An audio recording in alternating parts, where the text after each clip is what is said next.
Here's to anyone who's ever looked up. The airheads. And the space cases. Live long and prosper. The flight fanatics. The armchair astronauts. And the casually curious. Here's to those who know the thrust in newtons of a Pratt & Whitney J75 turbojet engine.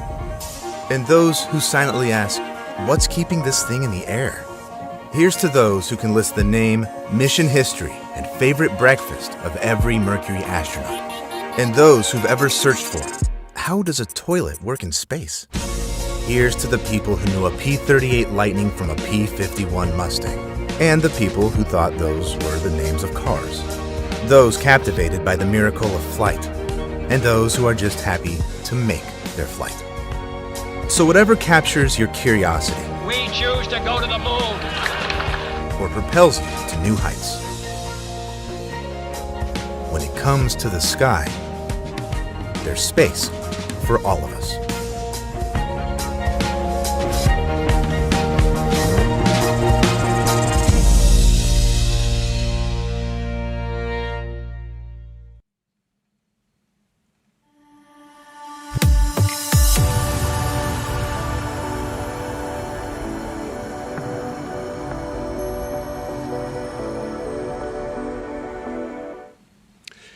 Good evening. And Here's to any.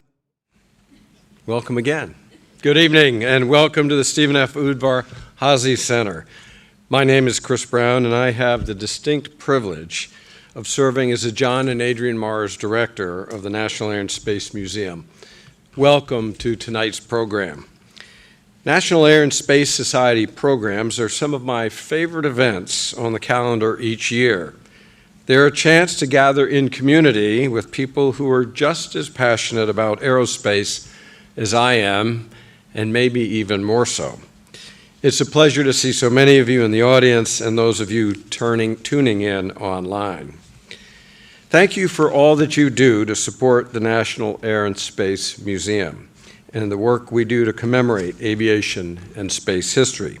Your dedication to the museum and our mission is truly appreciated. As I think most of you know, this is an incredibly eventful time here at the National Air and Space Museum, and your contributions of time, talent, and treasure are more important than ever. We are just months away from opening our next set of galleries and our stunning new entrance off the National Mall in DC. The transformed galleries include the Boeing Milestones of Flight Hall, Baron Hilton Pioneers of Flight, Futures in Space, World War I in the Air, and the newly renovated Lockheed Martin IMAX Theater. More details will be shared soon, but be on the lookout for information about a special member preview of the new exhibitions and the ongoing access to a special pool of timed entry passes just for our National Air and Space Society members. And with that, let's get to tonight's program. This is a fun one because it's a chance to explore a moment when the National Air and Space Museum didn't just share space history, we helped make it as well. 40 years ago, the museum collaborated with IMAX, NASA, and Lockheed Martin to create the first filmed in space large format movie. IMAX cameras were taken on 3 Space Shuttle missions in 1984. The result was the IMAX film, The Dream is Alive.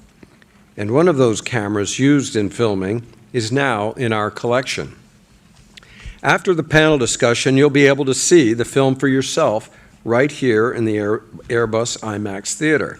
And for those of you watching online, don't worry, soon enough, forthcoming will be a link to take you to the film, so be on the lookout for that. In tonight's program, you'll discover how this project came to be and the behind-the-scenes stories from the production. Joining us are IMAX cinematographer James Neihouse and Space Shuttle astronaut Marsha Ivins. James Neihouse has worked on more than 35 IMAX films, including 7 that were filmed in space. As part of that work, he has trained NASA astronauts including our second panelist, Marsha Ivins, on how to use IMAX cameras during their shuttle missions. Marsha is a 5-time Space Shuttle veteran. She has collaborated on space-filmed IMAX productions in various capacities.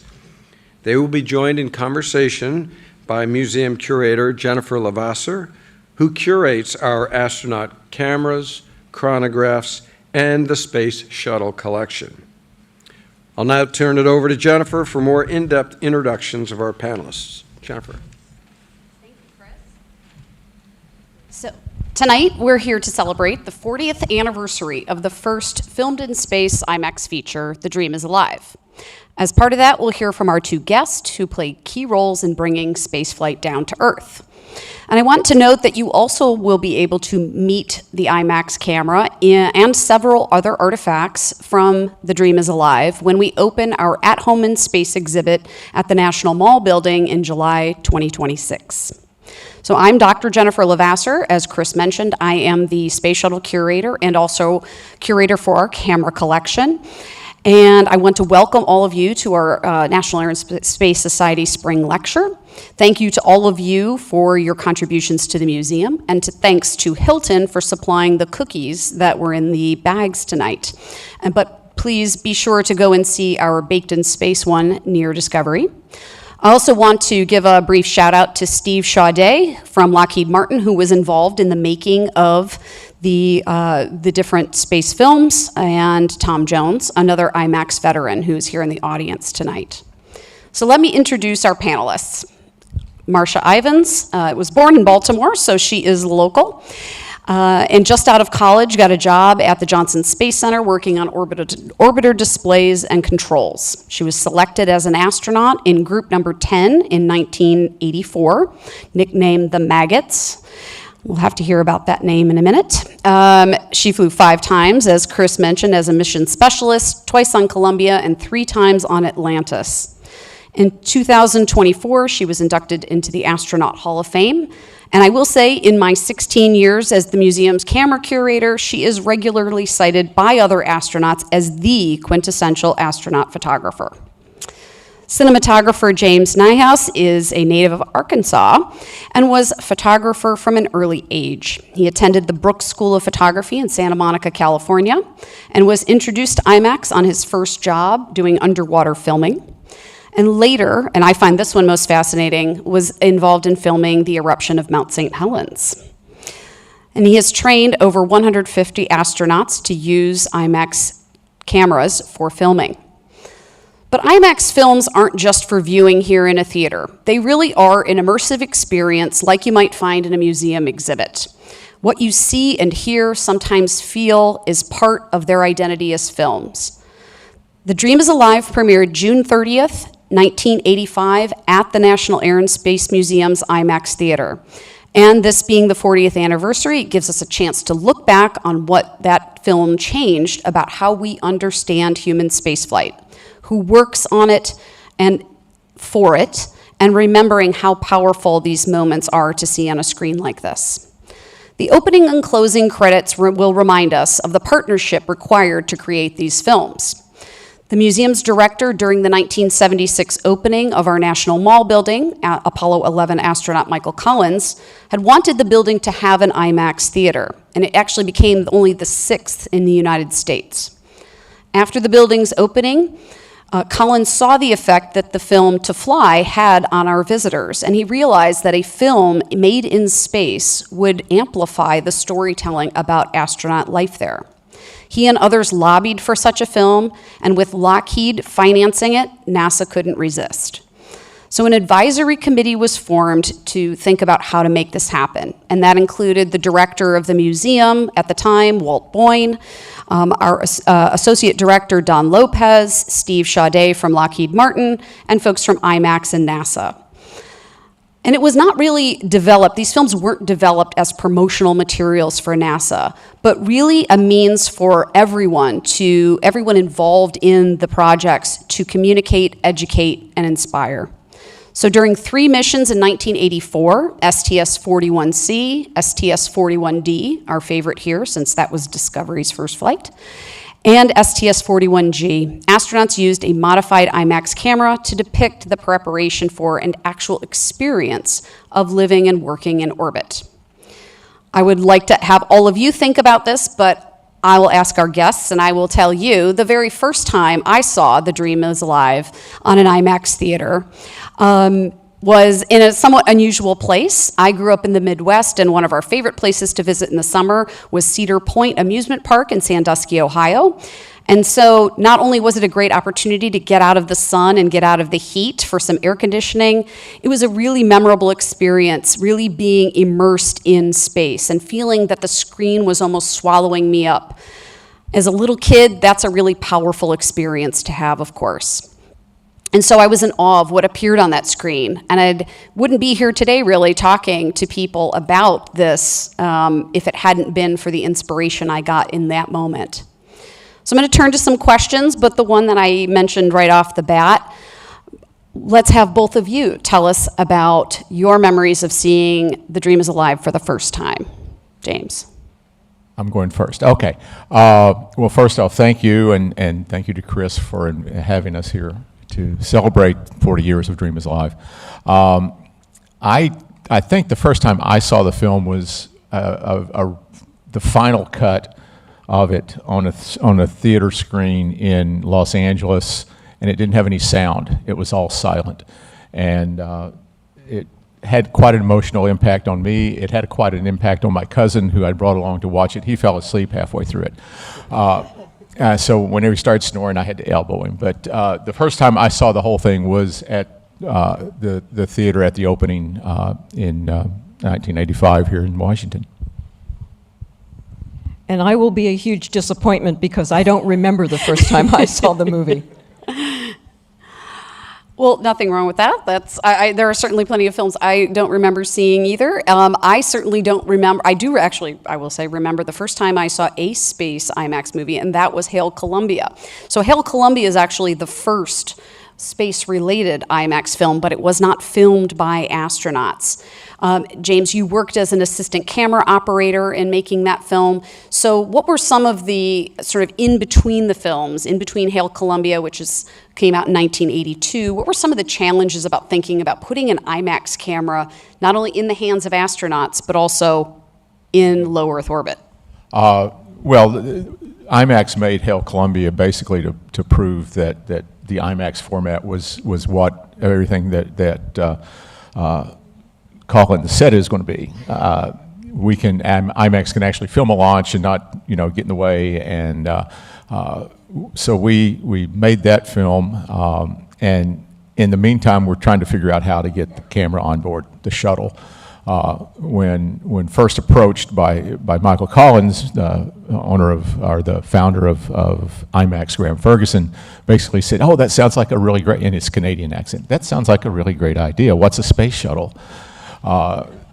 So that's how it all got started. But it finally, they got everything together. Got Lockheed Martin, got the Smithsonian, got NASA, everybody on the same page, and we're able to configure our ground-based camera to pass through all the hoops that NASA required for human spaceflight. And then we had to train the astronauts how to do it and how to do everything that we do on the ground, but with a lot less people and in zero G. So it was a bit of a challenge to start out with, but we had some pretty good students. So, Marsha, you are not involved directly in the filming of The Dream is Alive. You were on staff as an astronaut. Tell us a little bit about what you recall of the filming that was happening, if there's anything particular of interest, but also tell us a little bit about when you did get involved with James and the IMAX team, what it was like to train, to think about something you probably hadn't really thought about doing before. So one of the scenes that you'll see in this movie is ejection seat, and you'll see Jim Weatherby, who has a very prominent Adam's apple, gulping before this ejection seat goes.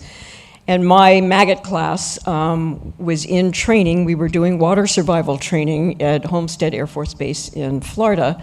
And part of that training, and the IMAX team with Phyllis Ferguson, was filming this for part of the movie. And one of the things they do in water survival training is throw you off the back of a boat while you're still connected to a parachute with the risers on, and simulating that the things that are supposed to throw the parachute off when you hit salt water don't work. You should not drown, and you should get yourself extracted. And to me, this was probably the most hateful experience I've ever had. And so they've tossed me off the back of the boat, and I'm trying not to drown. And while I'm trying not to drown and remembering all the things they told me to not drown, here comes this boat right along the side with the film crew. And while I was not drowning, I did have the presence of mind to express myself with a hand gesture. And at the end of it, as a drowned rat, Phyllis comes to me and says, well, after all of this was done, she said, we really wanted to put you in the movie, but everything we shot of you was either pathetic or obscene. And a great relationship with IMAX was born that lasted to this day. I asked her to wave at us with all of her fingers next time. So obviously one of the things that's unique about IMAX is the scale. This is absolutely gigantic to be sitting in front of this screen. One of the things they're meant to do is really, like I said, immerse people in an environment, convey a sense of actually being in that location. So when you saw the films, the ones that you participated in and The Dream is Alive, does this feel accurate? Does it really represent what that experience is like, and how do you think that works? Sort of, is there something about the filming itself that makes it really work well? First of all, you're seeing it in a giant screen, and so and what the IMAX movies do in any IMAX movie is put you in the movie, particularly if you've gone to see a 3D one, and so it's like being there because. The way the camera is focused, the way the lighting is done, the way we've been trained to film it and frame it and expose it, it's nearly perfect. And that, we're all, Have we lost? Yep. and We dropped that, all audio. that is as close as you can come to actually being there in the middle of the movie.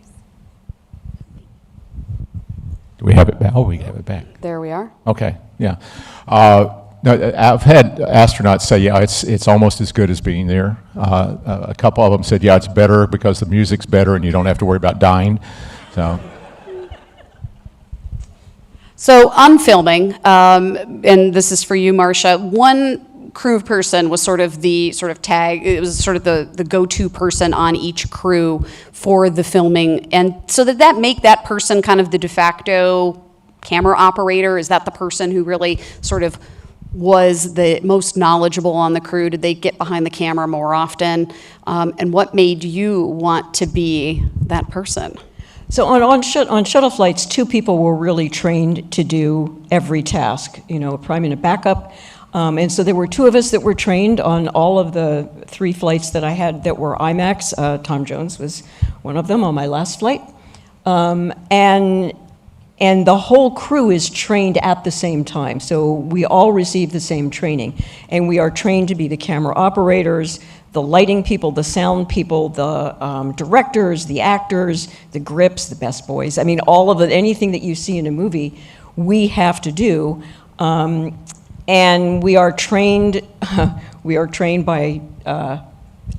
doing it. So basically they hand us the camera and they put us in the mock-up and they say, generate a scene.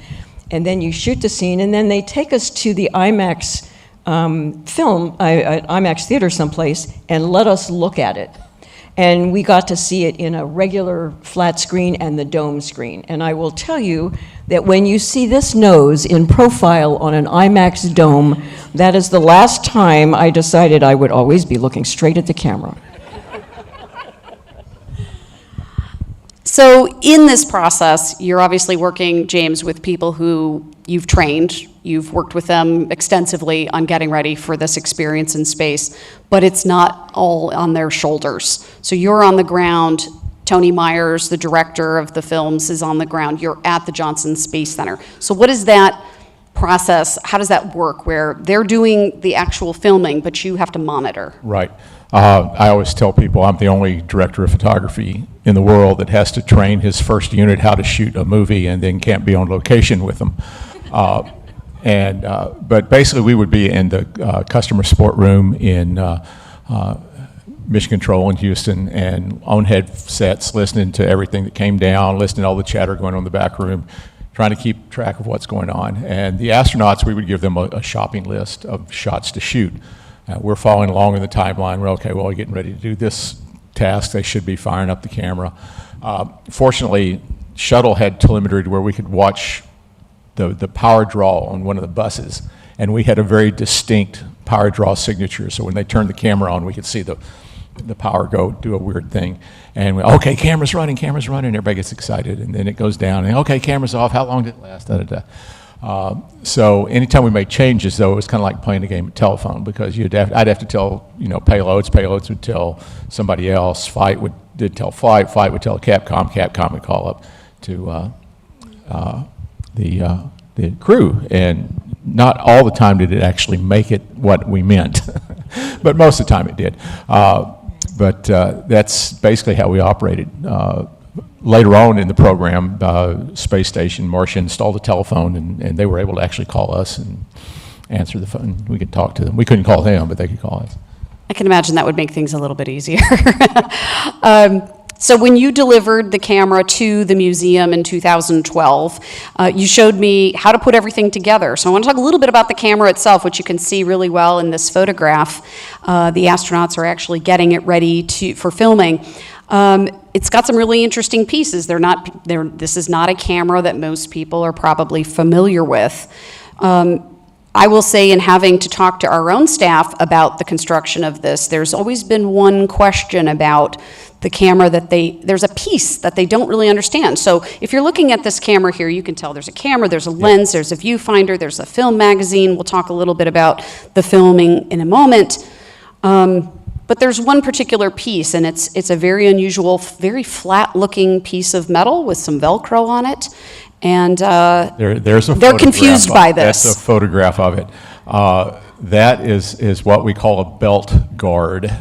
One of the guys that made the IMAX camera work came from a big company that had lots of belts running through pulleys and things like this. So he was very comfortable with pulleys and things. So in order to take up the film as it comes out of the camera, you have to have something that runs it. So he ran a pulley off of the camera motor onto this pulley on the magazine.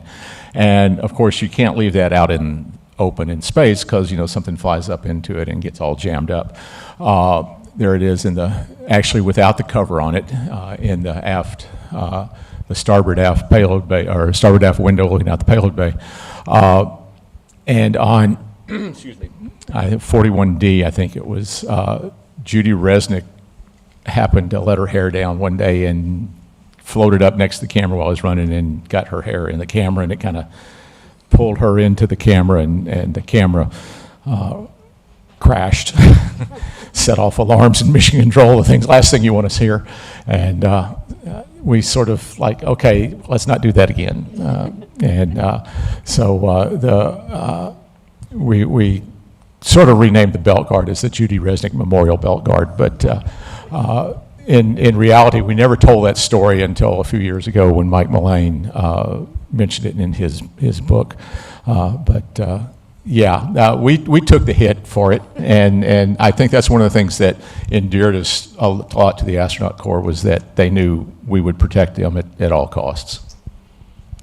I remember hearing that story from you, just being completely fascinated that this tiny little piece of metal was serving such a large role. But I can imagine, Marsha, you would have been very thankful for that belt guard if you had hair flying around. I know I don't like it when children pull on my hair. I wouldn't want it getting caught in a camera. But this is a really big, bulky piece of equipment. What was it like to have to manage it? Not just to actually do the filming, but to do things like changing out film.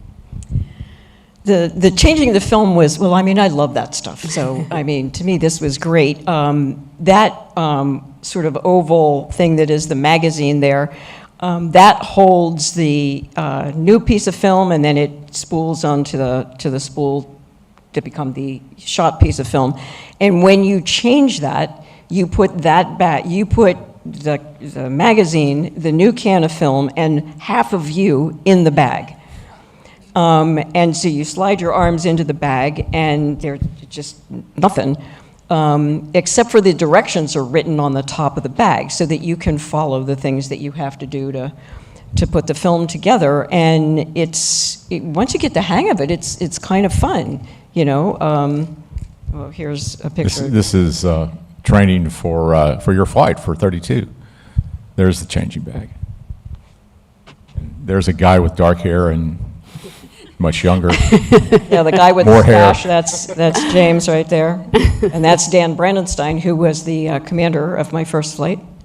And so, like I said, we were all trained. He and I were the IMAX shooters on this flight, but we were trained to do this.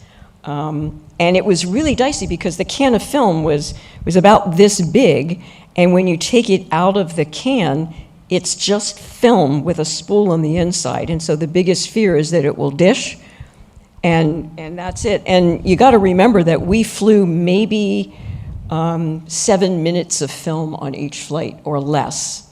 And so every shot that we shot was somewhere between 20 and 30 seconds, and every scene you see in every IMAX movie was the first shot. There were no retakes of that. So it was pretty incredible that we, as completely untrained cinematography, people, did this. I mean, even I'm amazed about it. Yeah, that's I would imagine in the film world is pretty unusual to have Quite something, unusual. yeah, where it's just like that. We've had we've mentioned a few names, and I want to bring them up in particular.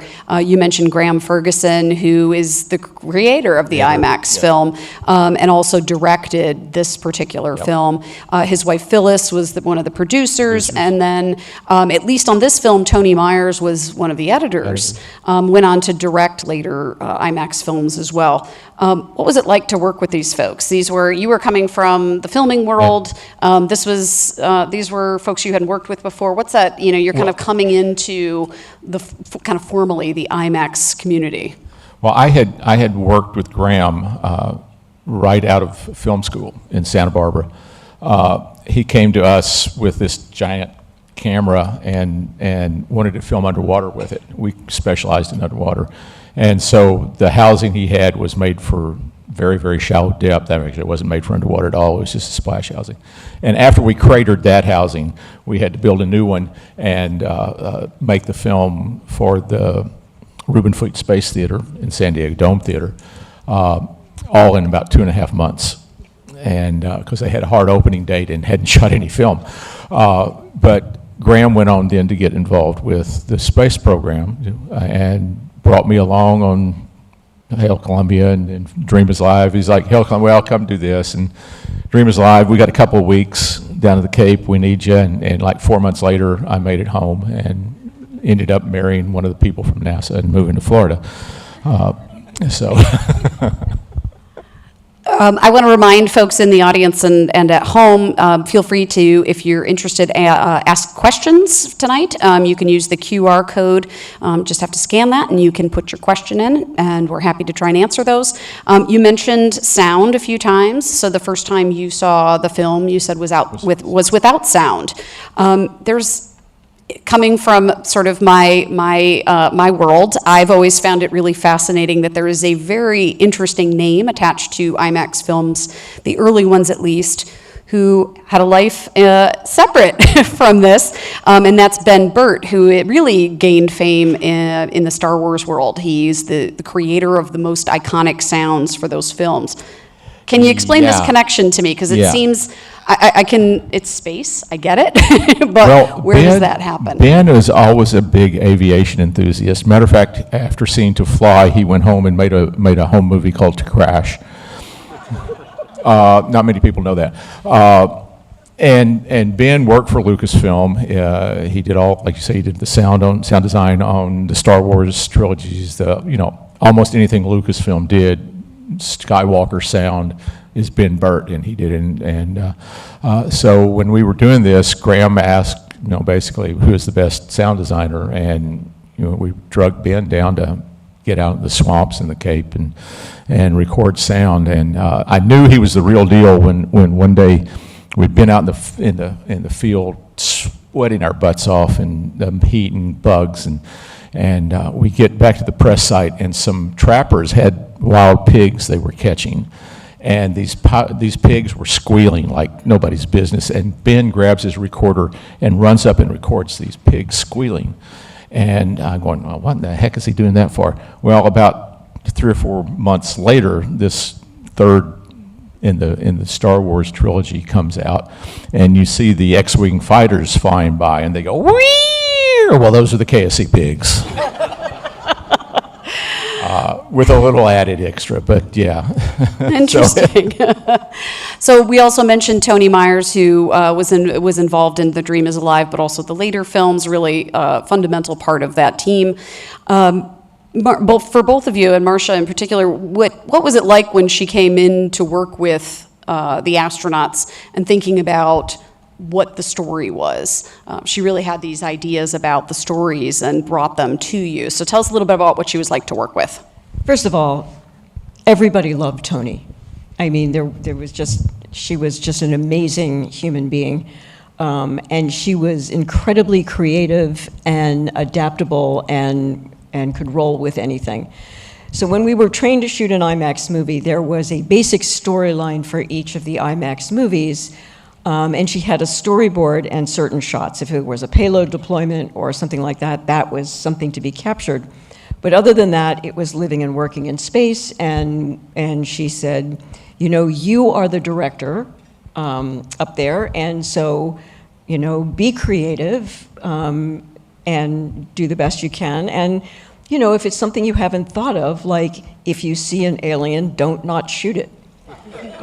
And because every one of the crews that she trained really, really loved Tony, I think every crew on every flight tried to send Tony a surprise. So there is a surprise in this movie that you'll see that was sort of a variation on the theme of what the shot should be. And we all tried to do that for Tony.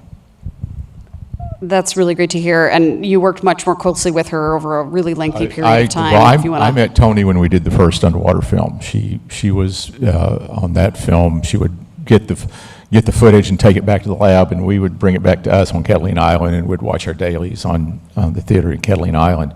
But Tony had been involved with it we'd worked together for nearly 40 years. Yeah. That's fantastic. There's a wonderful question from the audience that kind of dovetails here. How much footage in total did you have to make the films, and what happened to all of that film? I'm getting that question a lot these days. For Dream Is Alive, I know I can say for sure, this is Mike Coates with some film. That's not the way it goes, Mike. It should be in the camera. We had 9 rolls on 41G. I think we had 5 or 6 on 41D and maybe 7 on 41C. So you do that math, it comes up to less than about an hour's worth of footage. And if you know anything about making movies, you know that there's this shooting ratio. And Hollywood, if they get a 50-to-1, 60-to-1 shooting ratio, they're happy. We got something like a 9-to-10, a 90-to-1 to 100.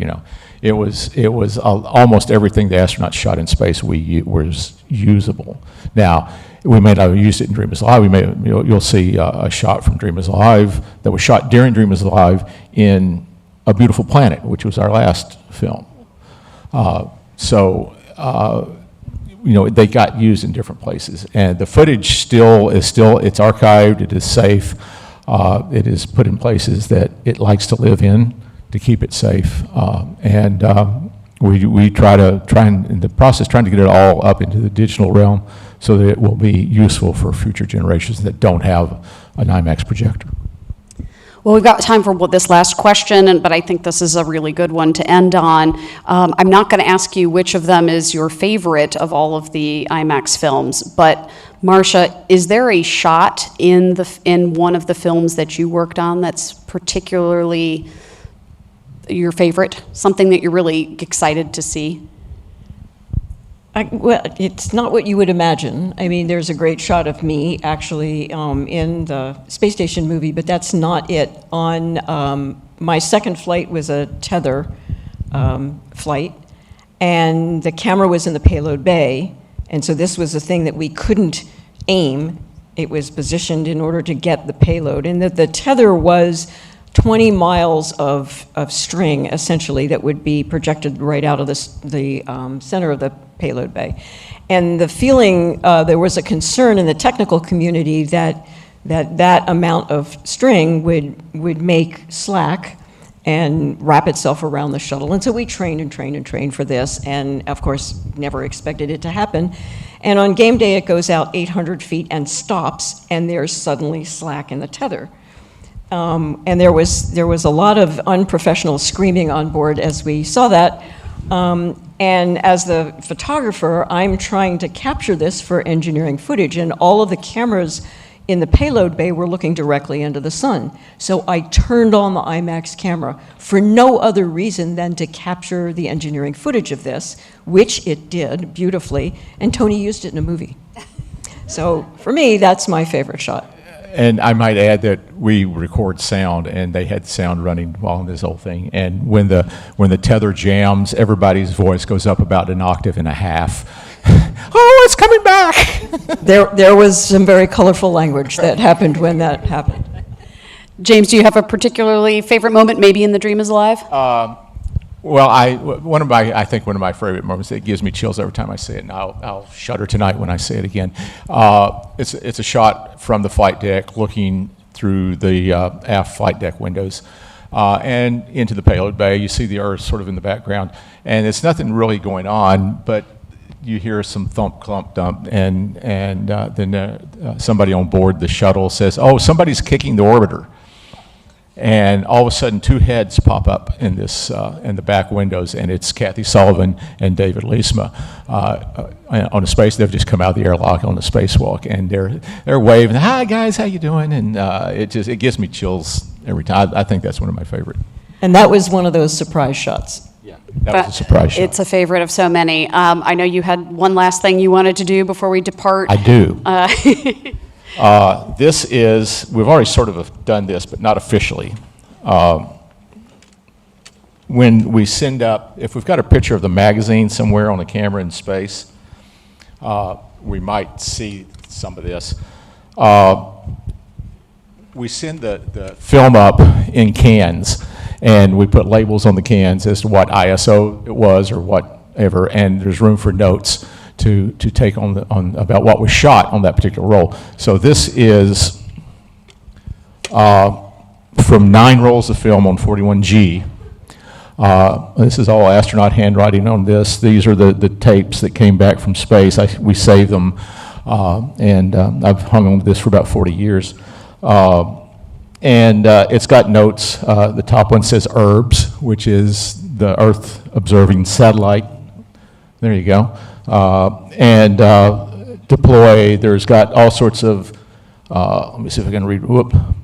It's got Egypt, it's got Crete, it's got Baja California, it's got all these descriptions, Galapagos Islands, another shot of Baja California, coast of Chile, Andes. So it's got descriptions of a lot of the things that you'll see in the film tonight.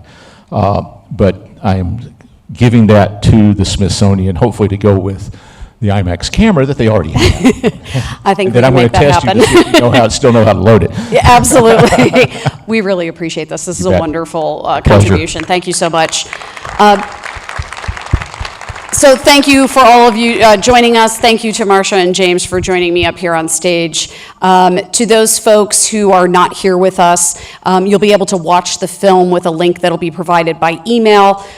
For those of us here in the theater, we're going to take a moment to get everything cleared off here. But at the end of the film, please exit through the doors at the top. Thank you so much for joining us, and please enjoy a special screening of The Dream is Alive.